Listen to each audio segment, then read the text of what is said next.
26న బతుకమ్మ కుంట ప్రారంభోత్సవానికి రానున్న సీఎం రేవంత్ రెడ్డికి ఘన స్వాగతం పలకడానికి అమర్పేట్ ఆడపడుచులు భారీ సంఖ్యలో తరలి రావాలని టీపీసీసీ మాజీ అధ్యక్షుడు వి హనుమంతరావు పిలుపునిచ్చారు.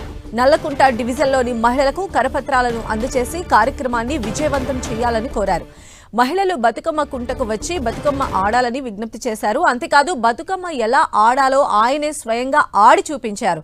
ఆపై మహిళలతో కలిసి బతుకమ్మ పాడుతూ ఇంటింటి ప్రచారం జోరుగా నిర్వహించారు హనుమంతరావు.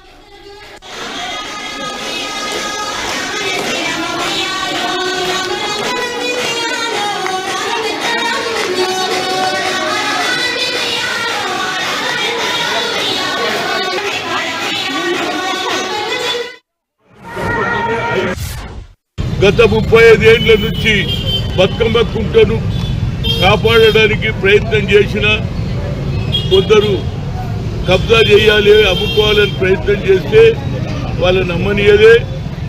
గత ప్రభుత్వం ఉన్నటువంటి కేసీఆర్ ప్రభుత్వానికి అదేవిధంగా కవిత గారిని కూడా అడిగా. ఆమెకు బతుకమ్మ కుంట కనిపించలే కానీ లండన్ అమెరికాలో పోయి బతుకమ్మ ఆడింది. కానీ మా ముఖ్యమంత్రి కూడా అడగంగానే 5 నెలల లోపల హైడా కమిషనర్ రంగనాథ్కు చెప్పి బతుకమ్మ కుంటను బాగు చేశాడు. బతుకమ్మ ఆడవచ్చు, వాకింగ్ చేయొచ్చు, చిన్న పిల్లలు జాగింగ్ కూడా చెప్పి అని ఇది అనుకోవచ్చు. కనుక మా ముఖ్యమంత్రి వచ్చే శుక్రవారం సాయంత్రం 6 గంటలకు వస్తాడు కాబట్టి మా మహిళలంతా 5 గంటలకు వచ్చి బతుకమ్మ ఆడాలి.